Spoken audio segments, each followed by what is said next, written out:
Hello friends and welcome to the channel. मैं हूं अमृता और आज जिस टॉपिक पे हम बात करने वाले हैं वो है ब्रह्म समाज। एक ऐसा ऑर्गेनाइजेशन जिसने भारत की सोसाइटी में मौजूद जो कमियां थीं उसे हटाने में, उसे कम करने में एक अहम रोल निभाया। चलिए वीडियो की शुरुआत करते हैं।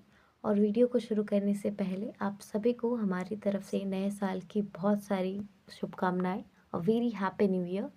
So, Brahmo Samaj was founded in Calcutta on 20 August 1828 by Raja Ram Mohan Roy। यानी कि ब्रह्म समाज की स्थापना 20 अगस्त 1828 को कलकत्ता में राजा राम मोहन रॉय ने की थी। वो राजा राम मोहन रॉय जिन्हें भारत में पुनर्जागरण का पिता और भारत में पत्रकारिता यानी कि जर्नलिज्म का जनक जिन्हें कहा जाता है। साथ ही साथ जब ब्रह्मो समाज की स्थापना हो रही थी उस वक्त इसका नाम ब्रह्मो समाज नहीं बल्कि ब्रह्मो सभा था। बाद में इसका नाम बदल के ब्रह्मो समाज कर दिया गया। साथ ही साथ जब राजा राम मोहन रॉय की मृत्यु 1833 में हो जाती है तो उसके बाद ये जो ब्रह्म समाज है इसका काम और इसकी जो बागडोर है वो रविंद्रनाथ टैगोर के जो पिता थे देवेंद्रनाथ टैगोर उनके हाथों में चला जाता है। बात करने वाले हैं ब्रह्म समाज के प्रिंसिपल्स के बारे में, यानी कि ब्रह्म समाज के क्या सिद्धांत थे। और इन सिद्धांतों में से जो सबसे पहला और सबसे खास जो सिद्धांत है वो है मोनोथिज्म यानी कि एकेश्वरवाद का। ब्रह्म समाज का मानना था कि हम सबका भगवान एक है और वो सबसे ज़्यादा पावरफुल है, हर जगह मौजूद है और भगवान ना कभी जन्म लेते हैं और ना ही कभी मरते हैं। वो हम सबका यानी कि पूरे सृष्टि का पालन पोषण करते हैं। तो हमें किसी भी प्रकार की मूर्ति पूजन की कोई आवश्यकता नहीं है। ये मानना था ब्रह्म समाज का। दूसरा जो सिद्धांत था वो था रिलीजियस टॉलरेंस का, यानी कि धार्मिक सहिष्णुता होनी चाहिए हम सब में।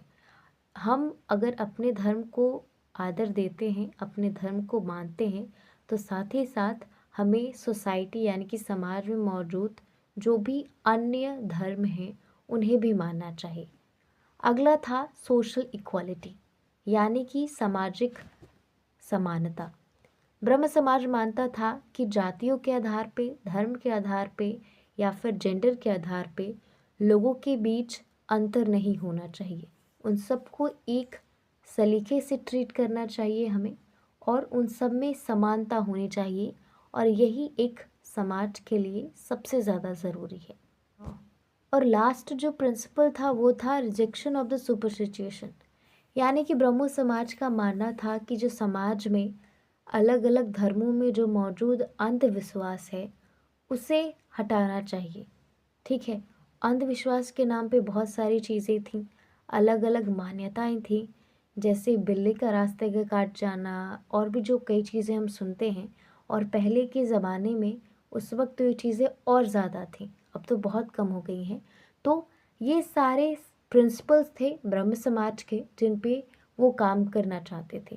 पहला ये था कि सबका भगवान एक है और हमें ये मानने की ज़रूरत है कि वो सबसे ज़्यादा शक्तिशाली है, हर जगह है, तो हमें मूर्ति पूजा ये सब करने की आवश्यकता नहीं है। साथ ही साथ ब्रह्म समाज का मानना ये था कि हमें आसपास जितने भी धर्म हैं अगर हम अपने धर्म को मानते हैं तो उतना ही रिस्पेक्ट हमें अगले इंसान के धर्म को भी देना चाहिए। साथ ही साथ समाज में समानता होनी चाहिए और जितने भी अंधविश्वास हैं उन्हें भी हटा देना चाहिए समाज से। And now in the last, अब हम ये समझने वाले हैं कि जो ब्रह्म समाज था इसका क्या योगदान था इंडियन सोसाइटी में, भारतीय समाज में। तो सबसे पहला और जो सबसे खास है वो है एवोल्यूशन ऑफ सती। सबसे पहला और सबसे खास जो योगदान है ब्रह्म समाज का वो है एवोल्यूशन ऑफ सती यानी कि सती प्रथा का अंत। हम जब भी सती प्रथा के अंत की बात करते हैं तो हमारे दिमाग में दो बातें ज़रूर आती हैं। एक है राजा राम मोहन रॉय जिन्होंने ब्रह्म समाज की स्थापना की और इस संस्था के ज़रिए उन्होंने इस चीज़ को बहुत ज़्यादा लाइट में वो लेके आए कि कैसे महिलाओं को सती के नाम पर धर्म में से जुड़ी हुई चीज़ों का हवाला देकर उनके साथ कितना गलत हो रहा है। इसके अलावा लॉर्ड विलियम बेंटिक भी थे, जिन्होंने इस सती प्रथा को ख़त्म करने में एक अहम भूमिका निभाई। दूसरा योगदान था विडो रीमैरिज का, यानी कि विधवा पुनर्विवाह का। उस ज़माने में बहुत सी ऐसी महिलाएं थीं जो बहुत कम उम्र की थीं और वो विधवा थीं, और उस वक्त सोसाइटी उन्हें ये अधिकार नहीं देती थी कि वो दोबारा से अपनी ज़िंदगी को शुरू कर सके, दोबारा शादी कर सकें। लेकिन ब्रह्म समाज ने विडो रीमैरिज की चीज़ को भी आगे बढ़ाया। उन्होंने कहा कि अगर किसी के साथ ऐसा होता है, कोई महिला विधवा है, तो इसका मतलब ये नहीं कि वो दोबारा अपनी ज़िंदगी नहीं शुरू कर सकती। तीसरा जो सबसे खास इम्पोर्टेंस है इस ब्रह्म समाज के काम का, वो था वुमेन एडुकेशन। उन्होंने जो महिलाओं की शिक्षा है, इसको बहुत ज़्यादा बढ़ावा देने की कोशिश की, क्योंकि उन्हें पता था कि अगर भारतीय समाज में महिलाओं की स्थिति इतनी बुरी है, तो इसमें सबसे बड़ा हाथ उन्हें शिक्षा से दूर रखने का है। इसीलिए ब्रह्म समाज ने हमेशा कोशिश की कि वो महिलाओं को शिक्षा से जोड़ सके।